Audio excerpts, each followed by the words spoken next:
You're good. Yeah, you can start.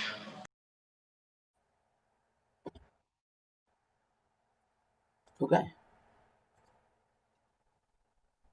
We can start. Yeah. Okay. Fine. So, welcome everyone to TNC. Um, we're going to discuss a little bit about the Middle Chad, which is the lot of drushos in the beginning of the eighth parak that are revolving around the Middle Chad, where the parsha of Yerusha is in Chumash. This is in Parshas Pinchas in Perek Zayin. There are Marmakomos that were sent out. There's a sheet with a bunch of there are 3 pages of Marmakomos, and then there's also a page of Gemara. I hope everyone has it. So it's in Perek Zayin. At the beginning of the Perek, the Psukim tell us that Vatikrabna ben Slavchad, the daughters of Slavchad came forward. Ben Chefer ben Gilad, ben Machir ben Menashe. Slavchad was the son of Chefer, was the son of Gilad, who was the son of Machir, was the son of Menashe.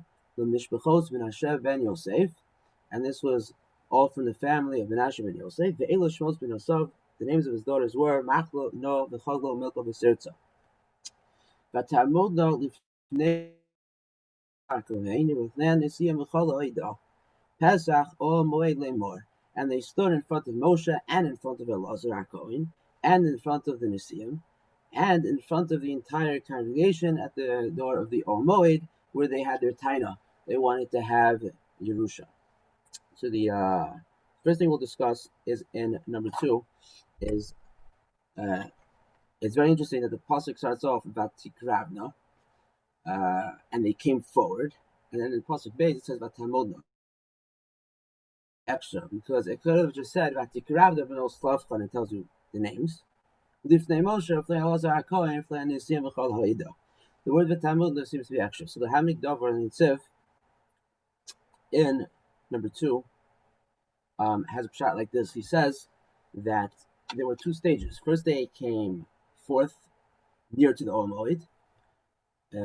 Read inside. Bo mimachni Yisrael samuch le'Ol Moed mokum yeshuvas Moshe v'Sanhedrin. First, they came kind of close, and then there was the second part about Tamod, and then they stood. And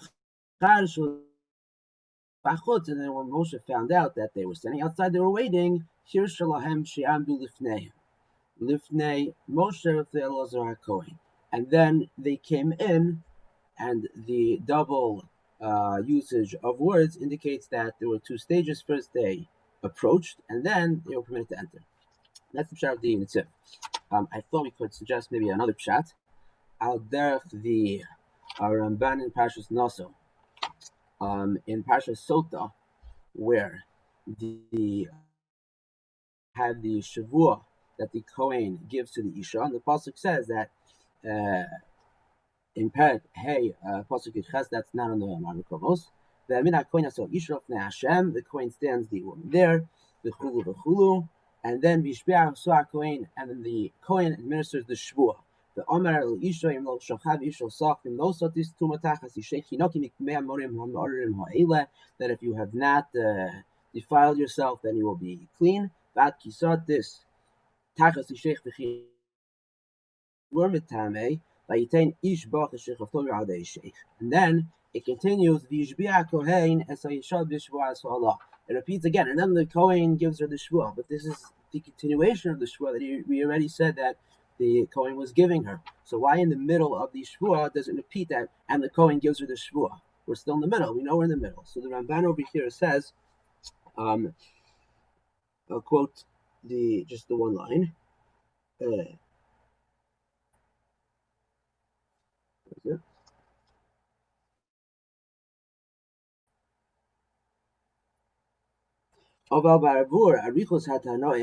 Because it's such a lengthy statement of all the different parts. So therefore it has to repeat it.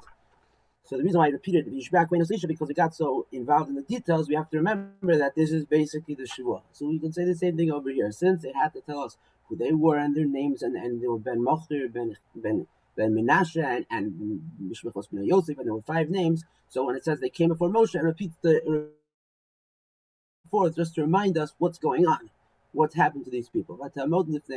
Okay, that's just the first part. Fine. And then they say their claim is in Pasuk Gimel, Avinu Meis Bamidbar. Our father died in the desert. He was not part of the rebellion of Korach. He died because of his own sin. And he didn't have any children. He didn't have any sons, and therefore the daughters wanted to be Yorish.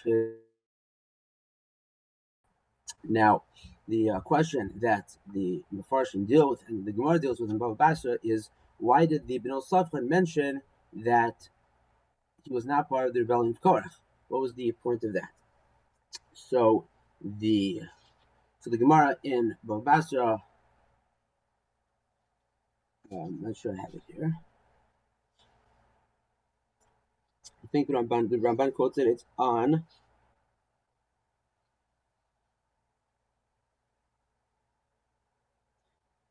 Kuf Yud Chesed Base. So the Mefarshim explain that we know the Gemara says that the Adas Korach as well as the Mesonim and the Meraglim were also hinted at in the Psukim. They did not have a chelek in. For if Safed had been part of them, then daughters would not be able to inherit anything. So that is that's what the Gemara says is the drasha. The Ramban in number 4. There's an underlying part. It's the second paragraph. Says Al Pi Pashup Pshat. Why did the Bnei Safed need to mention he's not part of Adas Korach? V'dai Dibderach Al Pshat. Moshe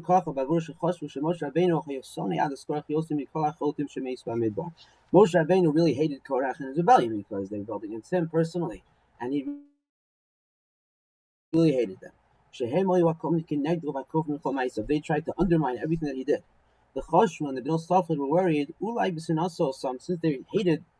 since Moshe Rabbeinu hated Korach and his rebellion, Yomar, he'll say, Ali Hilo Moshe Chesed Ali Choning Li Somov Zocher Avon Avosam El Hashem. He's quoting this passage with that basically means that since they're part of since even though they were deserving to inherit from their father, but since he was part of Korach, so we're going to say that they can't get any land because Moshe Rabbeinu hates Korach, and they're worried that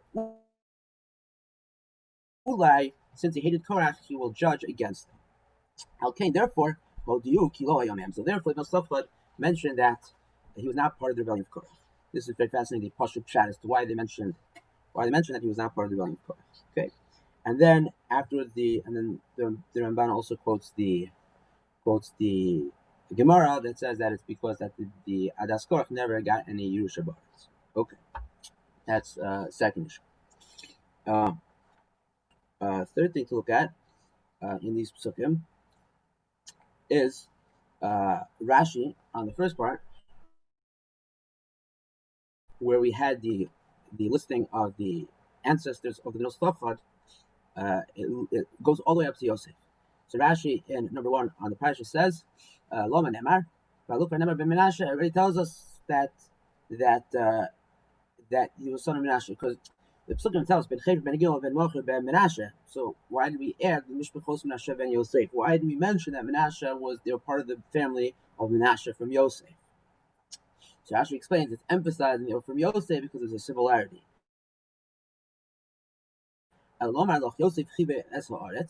That Yosef showed affection for the land.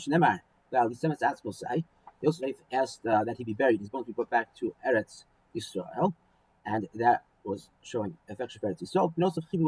And the Bnei Safed also showed affection for the land. They asked for land. So it shows the parallel. Now, we could really ask, well, we know from the story that the Bnei Safed were Mechabiv the Haaretz from this story, and we know that Yosef was Mechabiv the Haaretz from the other story, so why do we have to put them together? There's no real need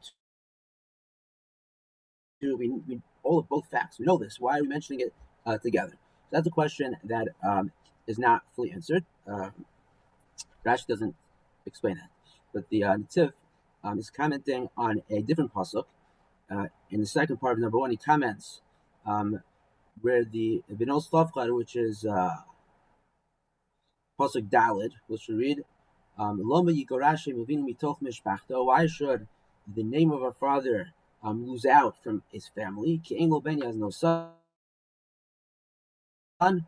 because he has no son. Give us his portion amongst the brothers of his father. So the Nitziv explains the additional phrase of amongst the brothers of his father to mean that, as we know, that they were from the tribe of Menashe. Half of Menashe received the land Be'iver Hayardei, not in Eretz Yisrael, and the Benos Tovchad were dafka asking for land that was in Eretz Yisrael. And to support this, he quotes a Rashi that is right before the parasha of Benos Tovchad in the previous part about the count. It says that there was no one left, no ish left from the generation of the original Dor HaMidbar in this final counting in the 40th year before they entered Eretz Yisrael. And Rashi over there comments that there were no men, but there were women, because the women were not punished for the Chet HaMeraglim, because the women were Mechaviv Haaretz. And as proof of that, Rashi cites over there the story of the Benos Tovchad. So the Hamikdavar asks on that Rashi over there, the Chora in a move on. What's the proof from Benos Tovchad? The Benos Tovchad really had no choice, because they were not in a position to go back to Mitzrayim. The Chet HaMeraglim was, they said, we should have stayed in Mitzrayim, and why should we go to Eretz Canaan? It's too hard to conquer. Let's go back to Mitzrayim and take that land instead. And therefore they were punished, because instead they were faced with, they had a choice, and instead of choosing Eretz Yisrael, they chose Mitzrayim. But the women, especially Benos Tovchad, they had no choice. They were going to Eretz Yisrael anyway, and therefore they were either going to get no land or land. So obviously they want land, because that's land is worth something. So what chiba do the Benos Tovchad demonstrate at this point, where they have no choice but to go to Eretz Yisrael? The whole nation is about to go to Eretz Yisrael. What choice do they have other than to request land? They can't ask for land in Mitzrayim, as opposed to, and therefore the problem would be that, how do we know? Maybe at the time of the Chet HaMeraglim, where the Jews, the men, wanted to go back to Mitzrayim, maybe the women also wanted to go back to Mitzrayim, and it's only now, by the Benos Tovchad, that the Jews are going to Eretz Yisrael to say, now that we're going in, we would like some land. So what's the proof from there? So the Nitziv answers, the proof is from the fact that they had a choice. They could have asked for a part in Chelek Menashe that was Be'iver Hayardei, but they specifically requested land in Eretz Yisrael, which might have been detrimental to them, because that land had not been conquered yet. So they would have to wait a little bit longer to get that. Yet they chose that, and that shows Chibas Haaretz. And that's possibly the pshat also over here in this Rashi, that the Rashi is telling us that we see from Yosef that not only did the Benos Tovchad want the land for monetary reasons, but they also had a special law for Eretz Yisrael, just like Yosef did. Yosef could have been buried anywhere. There's no benefit to him to being buried in Eretz Yisrael. He's dead already. He's not getting any monetary benefit yet. He loved Eretz Yisrael, and so to the Benos Tovchad, in addition to getting the monetary aspect, they also got this. They also had this chibi seir. That is the Pshat Rashi. Okay. In addition, we also have in number 3 a fascinating Malbim that has a kasha from 2 different Gemaras. That if presumably everyone did them, but once you did them, so then the kasha is really gishmak. So the first Gemara that he quotes is the Gemara that's right after the Malbim, Bavasa Kufiyat Aleph. So the Gemara asks for the source of Yerushas Ish as Ishto. So Ish as Ishto, Mino and Himili, and the Gemara quotes 2 opinions of Akiva and Rabbi Shmuel. Rabbi Shmuel says it's learned out from, he brings a few psukim. One of the psukim that is a pasuk from Navi, it's the underlined portion that says that Elazar ben Aaron Elazar died, but you could also be Givas Pinchas Beno, and he was buried in the the property of Pinchas, his son. And the pasuk specifically mentioned that it was Pinchas's property, which seems to imply that it was not Elazar's property. How did Pinchas have this property that he did not yashir from Elazar?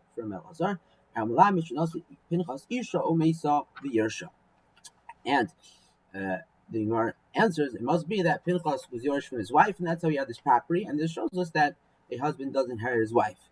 And of course, we have to also assume, how did his wife get property? How did a Bas get property? Must be the Bas, his wife, inherited from her father. So the Malbim says we see from here that Elazar's son benefited from Yerushas Habas. That's the first Gemara. And the Malbim connects this to the Gemara on Kufyutes. This is the Gemara that was sent, I think, separately. I'm not sure if everyone got it. That pasuk discusses that Gemara discusses pasuk base, where it says that Bnei Safat stood in front of Moshe and in front of Elazar and in front of the Nesiim and Bechol Ha'eda, which seems to be unnecessary if, in fact, they only asked Moshe. So, the Gemara here seems to understand that that the reason why it was mentioned is because they, in fact, also asked Elazar and also asked the Nesiim and also asked Chol Ha'eda, in which case we have to ask why, after asking Moshe, and he didn't know the answer, they went to Elazar. So the Gemara says, "V'tamod lifnei Moshe lifnei Elazar hakohen lifnei Nesiim Chol Ha'eda after amdu lifnei Moshe v'lo amru lahen davar." Moshe didn't know the answer. V'amdu lifnei Nesiim Chol Ha'eda, and then they went to the people who are lower status. Ella, so the Gemara has two opinions. First opinion is Rabbi Yoshi, that really it's out of order. Really, they first went to Elazar, and then eventually they went to Moshe. The reason why Moshe is listed first is because it's honorable to mention him first in a list. But the list is in order of importance, not in order that they actually went to. And Abu Chanan says if they were all there together, and that's why they are all mentioned. Since they were all there together, so they were all mentioned. And Moshe is first because he is he's the most important. And he also incorporates that why do we have to mention that they were there? It must be that they also asked. And even though Moshe was there, but Moshe accorded honor to the younger members to answer first, and it's a machlokas whether if the Rebbe is there, can the Rebbe ask the Talmud to answer for? And that's the Gemara. That's what the Gemara quotes. Okay. So the Malbin has a kasha that we see from the Gemara that Elazar was asked the question. And the Malbin says, but we also know that Elazar benefited from the fact that Abbas is in fact Yoresh. How could he judge this case? He's an Ogevadavar. He's benefiting from the Psak Din. Let's read this inside. It's in number 3. The Malbim Vatamod L'fei Moshe Flei Elazar HaKohen. Elazar Hayonu Ogevadavar. Ki Pinchas Hayolo Isha Shleisa Bas Yereshes Umeisa V'Yarsha, as in Sifri, but also in Babasa Tav Kuf Yod Aleph. Al on the pasuk where we quote Vayikro Sobe Givas Pinchas Beno. But Lama Bolufanov. Why was Elazar there? So here the Malbim is going to tell us that it's not just a kasha, the the manda omar, at least for Pasha Pshat, the manda omar, that they were all there together. So you could just say that he was there, he was not actually asked. He happened to be there because Aaron was no longer the Kohen Gadol. The Kohen Gadol, he was sitting there. Yoshev Aaron b'Kohen Samedrash. Is that Nachon Yosef the Omer Samedrash Yoshev? Fine. That's what the Malbim says. Now, possibly to answer for the other shita, so it's not exactly clear that Pinchas benefited from inheriting his wife before this happened. It could have been that when this case came up, Pinchas had not yet married anyone, and his wife had never inherited any property, and therefore it's not no gabadavar because Elazar had no way of knowing that his son's wife would have inherited property. In addition, you could also suggest that just because someone's son stands to benefit does not make someone a gabadavar. That requires even into the sugya of who's considered Nogea B'Dover. Okay. And the last thing, or the second to last thing, is somewhere here. It's the second part of the Hamik Davar in number 2. Also on this topic of the people who were there when the Ben Slafa asked their question. The Nitzev is also dealing with why was it mentioned that all these extra people were there. So he suggests Al Pi Pshat, he's going to say that he also has another question, which is if you look at the pasuk, so it mentions but repeats the word lifnei a few times, even though once would suffice. And then it says the reason is because there were five daughters, and each one went to each of these people separately, and that's what the word lifnei indicates. This one says number 2. Lefia Pshat, it's in the second line. Lefia Pshat, Yoshua Kulam Pesach Ohel Boed. All these people were there. The Imkain, Ayirai Lichtov Lifnei Moshe Velazar Kuman Nisim, and should have left out the extra Lifnei. All of Asher Yuchamisha, since there were 5 of them, the Loshel who Achas Ben Lakomishul Kulon. And we also know that they all came together. Why do they all have to come together? They could have just sent one representative.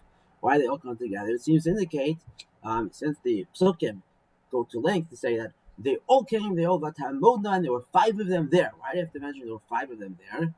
They should have just sent one person. So it must be that El Kulon Chachmanios Hayu, they were all Chachmanios, which is a reference to the Gemara Babasa, which has a chazal that proves that they were Chachmanios from the way that they made their tainos. The Achulatin Hatim Tainosa. Each was able to argue for themselves. In Cain, Zos Hoisa Midaberes Moshe. One spoke to Moshe, Vizosi Malaz, Vizosi Manasiam, Achnur Shabo, Lifnei Kulam Bifnei Aswan. So it looked like they came to each one individually at the same time. Alternatively, it could be that it means not that they went at the same time, but when there was, we said that they were first asked the Lazar, then they were asking different people. So each time they asked someone else, a different person spoke. So when they first asked lower members, so one of them spoke, and then they kept switching off. So therefore, it was lifnei because it looked like they came in front of each one separately because it was a new person, it was a new coming. That's the second to last thing, and the last thing is Rabbeinu Machaya on page 3.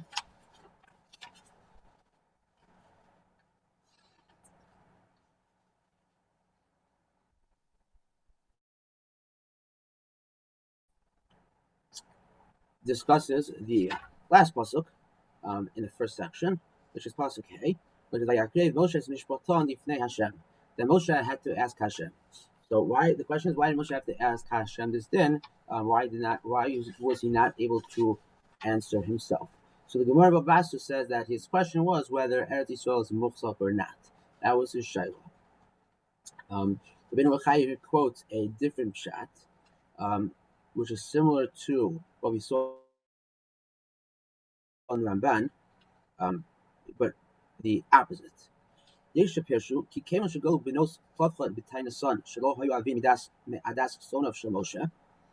they had mentioned that he was not part of Adas Korach, that he had refrained from the rebellion, this would make Moshe like him more.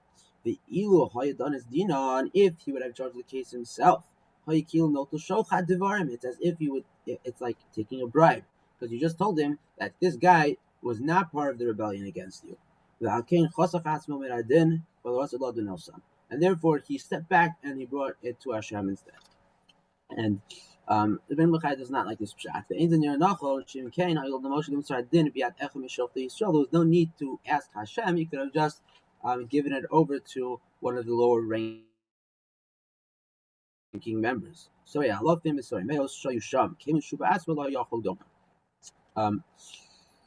why he does not like that pshat. And then he quotes a medrash, or Nochum Emes Kedas Rabbeinu Zichron Libracha Tanchuma, quotes the medrash Tanchuma Shenis Ami Menu Adin. Even though it was a easy case, he was punished by having the correct halacha removed from it. He did not know how to judge the case, and he wasn't able to answer. And the reason is because this is a very simple case of I probably should say it's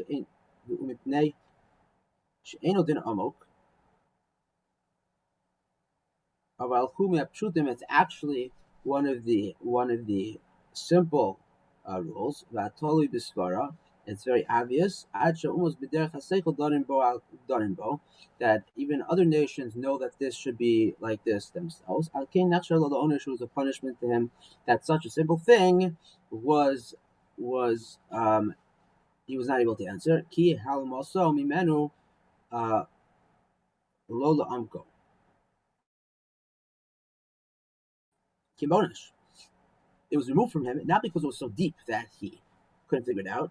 It was rather punishment because, in fact, it was something that was not deep, and that's why he was specifically chosen as a punishment. And he was punished when in Parashas Yisro, when Moshe points all the shoftim, he instructs them, if it is something hard that you don't know, bring it to me, which showed a little bit of gaiva, and therefore he was punished by having a very simple thing that he could not answer.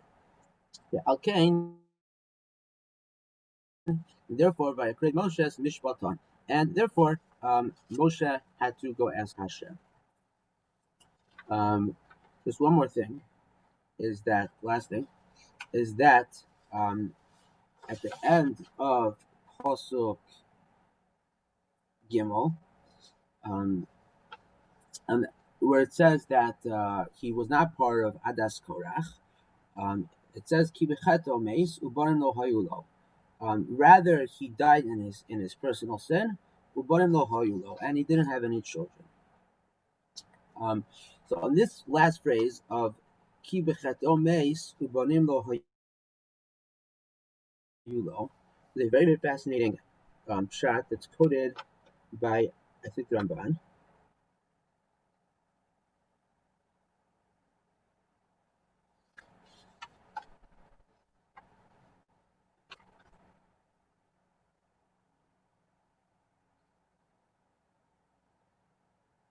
I'll find it in a minute.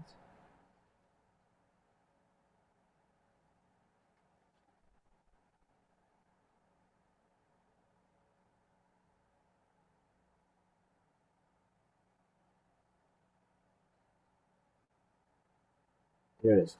It's in number 4 in the Ramban, in the second paragraph, in the last line, where he quotes Rabbi Yehuda Halevi Hamshorer Shapirash Shehu Dovak Im Ubanim Lochayulo Kasher Yom Hayom Be'avonus Irakach Betach. How would you translate this last part? So it sounds like he was not part of Adas Korach, rather he died because of his own sin, not because of the sin of Adas Korach, Ubanim Lochayulo, and he didn't have any children. That's how Rashi learns and the Ramban learns. But this other pshat of Rabbi Yehuda Halevi says it means like this: he was not part of Adas Korach. Ki becheto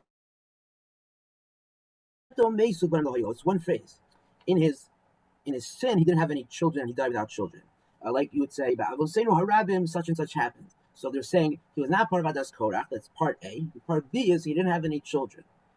And when they said he didn't have any children, they used the phrase of, and sadly, because of his many sins, he died without children, and therefore we have to come and we, the daughters, went to collect his property. That is the pshat over there. Rashi explains, Rashi says that they had to say, that he was not machti achirim, that he did not cause others to sin, which might have made him liable to lose his property. And once they said he didn't cause others to sin, they have to mention he wasn't even part of as an individual of the Adas Korach. Okay, and that's it. Okay.